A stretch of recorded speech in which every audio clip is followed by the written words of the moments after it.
Hey, I'm Zach. And I'm Jesse. And you're watching Now You Know Tesla Time News, episode 18. Thanks for joining us.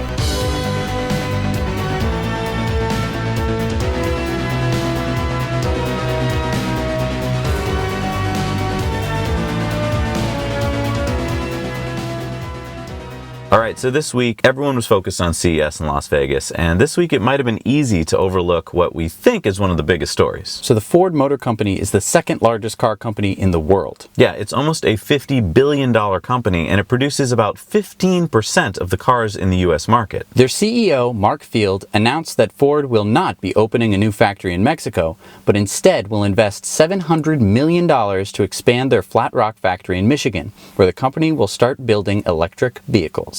Hang on, Jess. Guys, can you knock that off? Yeah, shoot. Yeah, we know you have a show. Yeah, we're doing our show. Thank you. Thanks. Shield confirmed that Ford will be building 7 of the new 13 electric models, including a new all-electric SUV with a range of at least 300 miles. A hybrid F-150 pickup truck. A hybrid Mustang. A Transit Custom plug-in hybrid. 2 new electric police vehicles. And a high-volume autonomous hybrid car that should come out in 2021. Field said, as more and more consumers around the world become interested in electrified vehicles, Ford is committed to being a leader in providing consumers with a broad range of electrified vehicles, services, and solutions that make people's lives better. Our investments and expanding lineup reflect our view that global offerings of electrified vehicles will exceed gasoline-powered vehicles within the next 15 years. Did you hear what the CEO of the second largest company in the world just said? He said that he expects EVs to outsell ICE cars in 15 years. Yeah, we just witnessed a sea change, my friends. Next story is Chrysler. Yeah, you know the company owned by Fiat with the CEO who bashes Elon all the time.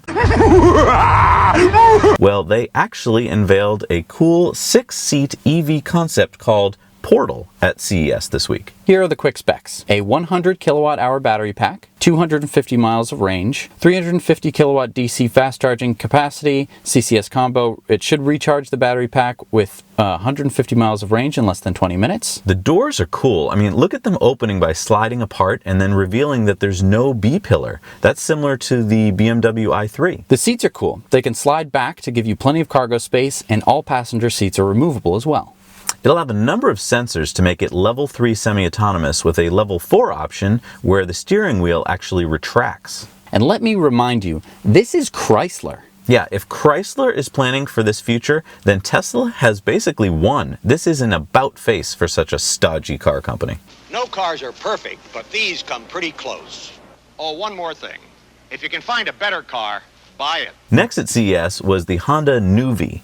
Honda unveiled a new automated EV mini concept vehicle with AI at the CES on January 3rd in Las Vegas. Some cool features include this rotating door concept, an AI computer system called Hannah that will autonomously drive the car, a powered longboard docking station for all those skateboarding millennials.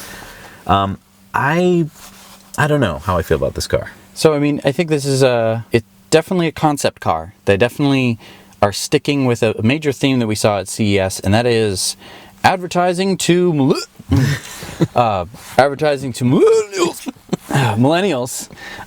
Yeah, I mean, I hate the term. I hate the marketing term millennials.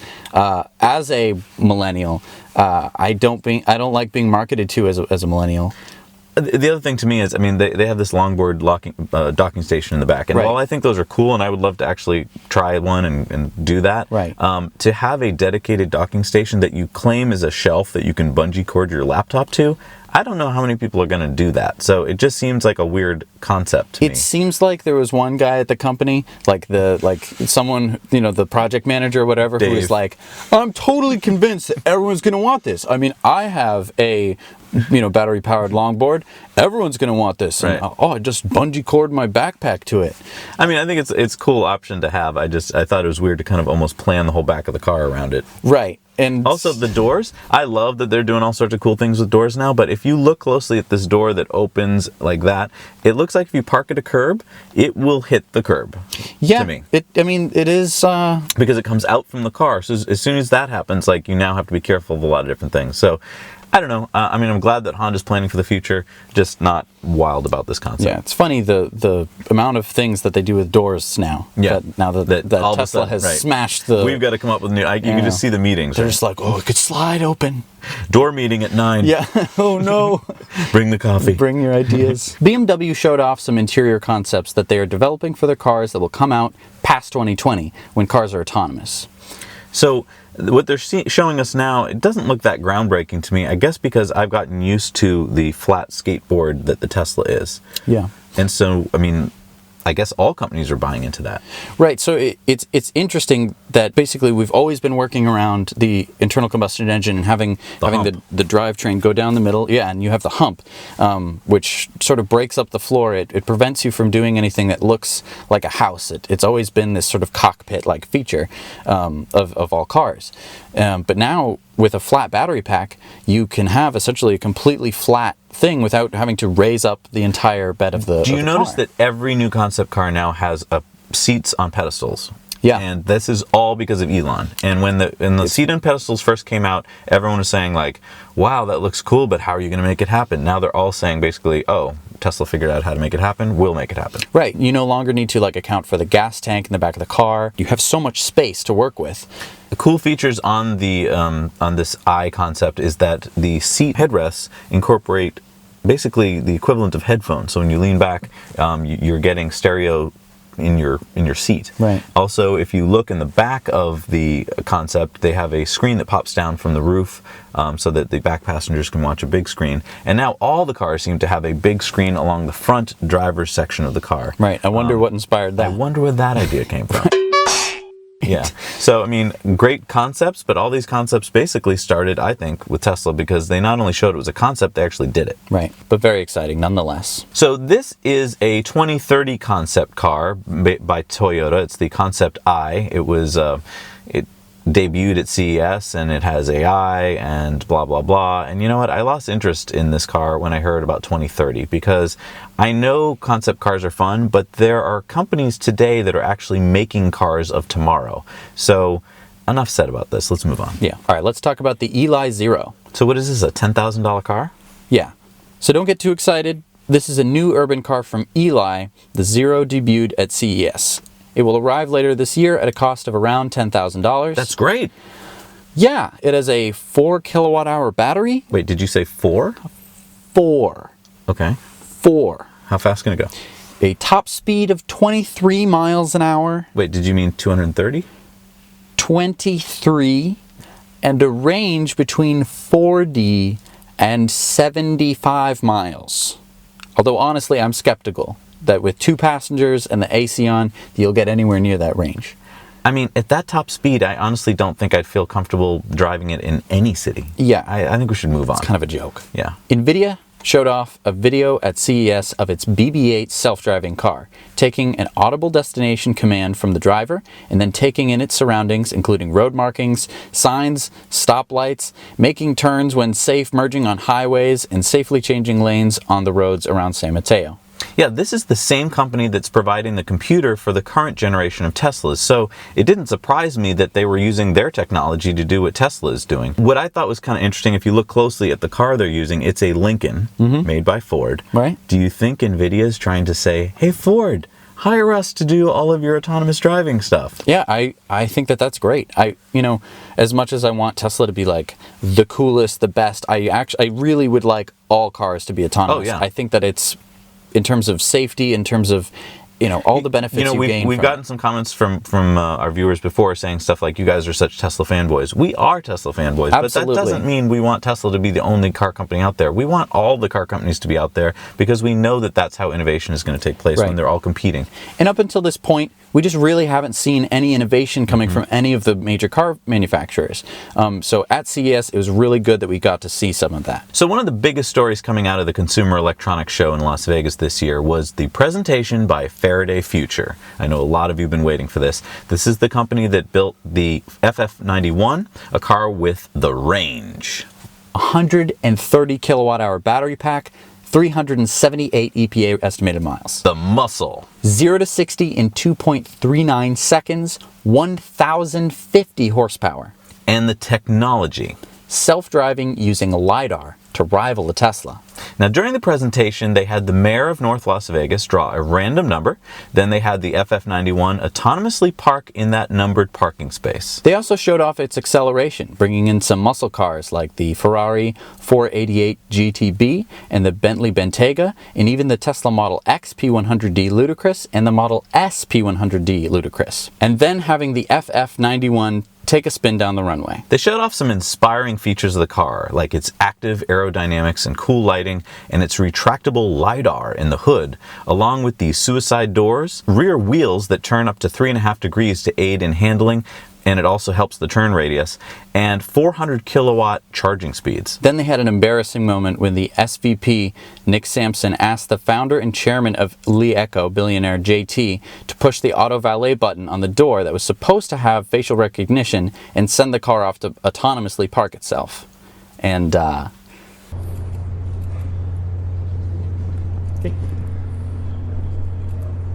What?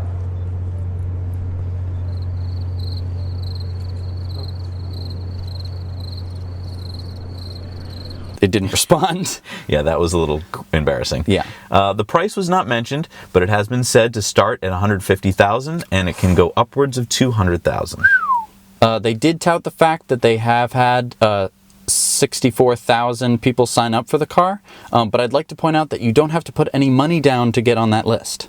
You can put down $5,000 if you'd like to be on the special Alliance Edition. And Faraday is rumored to be taking a page from Tesla's playbook and starting to work on a smaller, less expensive vehicle, the Project FF81. So how will this vehicle get built, considering that the Faraday Future Nevada factory has stopped construction, is still a question. YouTuber Marquise Brownlee got to take a test drive and has a great review that we'll post below. Yeah, it really is fun. You should check it out. All right, so we remember that Elon joined Trump's Strategic Policy Forum, and he attended a meeting with Trump last month with other top corporate leaders at Trump Plaza in New York City. At the investor event at the Gigafactory in Nevada on January 3rd, Elon said the following: "The president-elect has a strong emphasis on U.S. manufacturing, and so do we. We are building the biggest factory in the world right here, creating U.S. jobs. I think we may see some surprising things from the next administration. We don't think that they'll be negative on fossil fuels, but they may also be positive on renewables." So let's remember that Tesla employs over 30,000 people, 25,000 of which are in the U.S., and Tesla will be going on a hiring spree soon, looking to hire over 10,000 more employees at their Fremont, California, Buffalo, New York, and the Gigafactory in Nevada. This just in from Inside EVs, Hawaii just had its 5,000th EV registered. That makes it the second highest per capita in the nation, with about 0.3% of the total 1 million cars and light trucks on the road there. California is number one. Now, plug-in cars registered in Hawaii have increased 26% over the last year, and gas and diesel cars fell 4% and 3% respectively. Hawaii's EV laws and incentives should be a model for other states. They include: free parking is provided in Hawaii in the state and county government lots, facilities, and at parking meters. Their vehicles with EV license plates are exempt from high occupancy vehicle lane restrictions. Their parking lots that have at least 100 public parking spaces are required to have at least one parking space equipped with EV charging systems reserved exclusively for EVs. Non-EVs that park in a space designated and marked as reserved for EVs will be fined no less than $50, no more than $100. And multifamily residential dwellings or townhomes cannot prohibit the placement or the use of EV charging systems altogether. I think that's pretty amazing that Hawaii is second to California, and it has all these great laws and incentives. I mean, it makes sense. They're a sun-bathed island, state. Yeah. 24,785 plug-in electric vehicles were sold in December 2016. That's up 81% over December 2015. Yeah, overall in 2016, 159,139 plugins were sold in the U.S. Compare that to 116,099 in 2015. That's a 37% increase. There were 17.55 million vehicles sold in the U.S. last year. Wow. So a little math, carry the one, and we come up with EVs accounted for 0.9% of U.S. car sales last year. Not quite 1%. But I want you to look at this. This is interesting. I did a little bit of research this week. Now, look at this chart of the U.S. cell phone users from 1985 to present. If EVs turn out to follow a similar adoption curve, this is an S curve, that cell phones did, then I figure that we're at about 1986. I think that Ford sees it the same way. Yeah, I think you're right. By 2001, the U.S. had 128 million cell phone users and 102 million landline users. So you see, cell phones overtook landlines, which people probably never thought at the time could happen. Right. I mean, everyone was always like, oh, you're walking around with a cell phone, ha ha ha ha ha. But very quickly, the whole thing changed. So, I mean, if we're at 1985, 1986 right now, that means in just a few years, it's continually ramping up. Do you remember, I mean, you weren't alive, but in 1986, if you talked about cell phones with people, they would have said, what, sell what?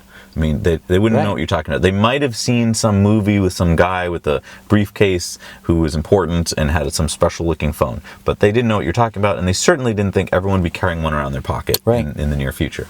So this is where we're at with electric cars. When you talk to your friends at work and they're all like, electric cars, what? That's so dumb, that'll never work. Or autonomous driving, what? We're way back on that S curve. It's just starting the beginning of the S. Right. And when the S starts to take off, that's when the excitement and the fun happens. That's happening basically soon or now. Right. So put that into your brain. That's what's going on. Humans are not used to this. Right. And when you hear people at work saying, oh, but people are going to have to stop driving their cars, like, it's people saying, like, what? People are going to get rid of their landlines to have a cell phone in their pocket? Right. Yeah. And that's what's happening. Right. So this show is called Tesla Time News, and so let's not forget that Tesla had some big announcements this week. The first is kind of a tease from Elon at the January 3rd Gigafactory Investors event, saying, let's keep our Model 3 powder dry on announcements. Now, what does that mean? So basically that means like there's a lot that they don't want to like give away, but they'll be ready to announce. I think this is so cool. They had an investor event at the Gigafactory, and instead of like leaking stuff about the Model 3, they knew that CES was going on. They knew that that was going to steal a lot of thunder, so they did some big announcements about the Gigafactory, which we're going to get to next. Right. But Model 3, they know there's big things coming up, and they kept it quiet. So Tesla confirmed that they have started mass production of the 2170 battery cell at the Gigafactory, which Elon calls the highest energy density cell in the world, and also the cheapest. That's exciting. I can't wait to get my hands on some. Power. These are the cells going into the Powerwall 2 and PowerPack 2 energy products now, and production for the Model 3 cells will start in the second quarter of this year to get ready for the Model 3 production. The Kogod School of Business at American University in Washington, D.C. calculated the percentage of what makes a car American-made. American-made. According to the study, the Buick Enclave, Chevrolet Traverse, and the GMC Acadia are 90% American-made. Now, once the Tesla Model 3 drives off the line in Fremont, it will take that title away by being 95% American-made. That's pretty American. Tesla's deadline for free supercharging for life was set to end December 31st, 2016, but they have extended it until January 15th. So if you are still on the fence, you have a few days left to put in your order for a Model S or X. Please feel free to use our referral code to save $1,000 on your purchase, and gets us some pretty interesting benefits too. We might even be able to meet Elon. Not eat him. We don't eat him. No. So Tesla had expected to deliver 80,000 cars in 2016. And even though they delivered 50% more than last year, they still slightly missed their mark, delivering 76,230 vehicles in 2016. Now, in quarter 4, Tesla delivered 12,700 Model S's and 9,500 Model X's. I do want to point out that Tesla produced 24,822 vehicles in quarter 4, which is a 64% increase over 2015. What accounted for this delivery miss was a short-term production challenge that lasted from the end of October through early December as they transitioned to new autopilot hardware. Thank you so much for watching. I'd like to go through a comment that we got last week, and we're going to do this every week, so if you want to give us some cool comments below, we're going to go through them all. We had over 100 this week, and we're going to pick ones that we think are interesting. This one is from Anthony H. Dean. And what he said was, what I saw was sad. Only tech magazines picked up the crash avoidance story, but CNN and CBS picked up the story about how Tesla was being sued by the man who put a Model X through his living room. Right. I mean, So we had two stories last week. One we didn't cover. One was that there's a South Korean gentleman who sued Tesla, saying that his Model X drove into his living room unintentionally. What we think actually happened is probably that he pressed the accelerator. That's what Tesla's data shows. But of course, why would you want to just admit it was your fault? Why not blame someone else? Right. What I want to point out is that there are thousands of people every year in this country and around the world that press the wrong pedal. Right. It happens every day. Happens every day. You see it all the time. You press the wrong pedal. It, goes into a Walmart or something. Right. It happens all the time. In an ICE car, there's just no way that pressing the brake pedal is going to make your car go forward. Right. In a Tesla, people somehow think that there's some new magical way that by pressing the brake pedal, the computer didn't hear what you wanted to do and did the wrong thing. What we just want to point out here is that doesn't make common sense. Okay. Right. It doesn't ever happen. What people do is they press the wrong pedal. Now, the beauty here is that Tesla can read the data, has shown that the guy pressed the accelerator pedal all the way down.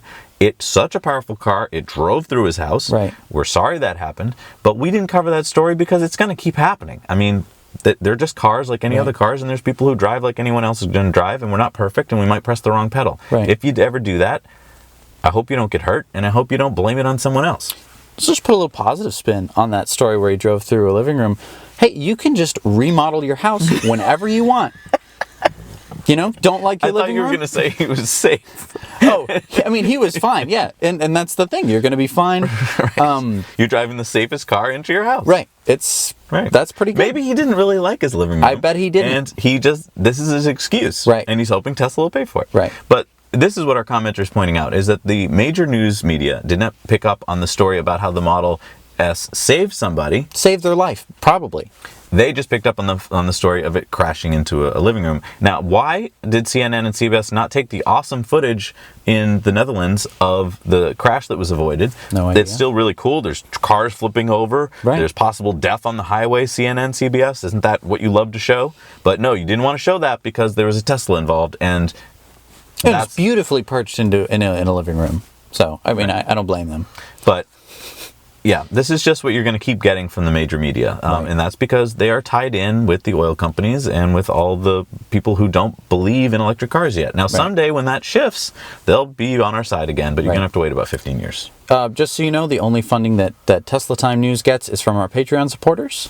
If you would like to become one, please check it out in the link below. Yeah, and we just want to give a big shout out this week to all the fantastic articles that the folks at Electric write, electric.co. If you haven't checked them out yet, they are a great source of up-to-date information on everything EV, and we'll put their link in the show notes. So we want to give a big shout out and thank you to our 5,000 and growing subscribers. We could not do this without you, and in fact, it's your belief in us to hit that subscribe button that makes us want to go do this every week. This is hours and hours of our time to read through stories, to find the splitters. We found this one the other day that we had lost. To find batteries for our remotes. I mean, all this stuff that we have to do to put the show together. It's you guys. Thank you so much for what you do for us, which is you give us these awesome comments. You are Patreon supporters. You subscribe to us. You like us. Thank you. And this is a community that we now have. I mean, you can't understand how awesome this feels to us to read your comments every week and to know that we're helping to get the information out to you. Absolutely. Thank you so much for watching. Now you know. Now you know.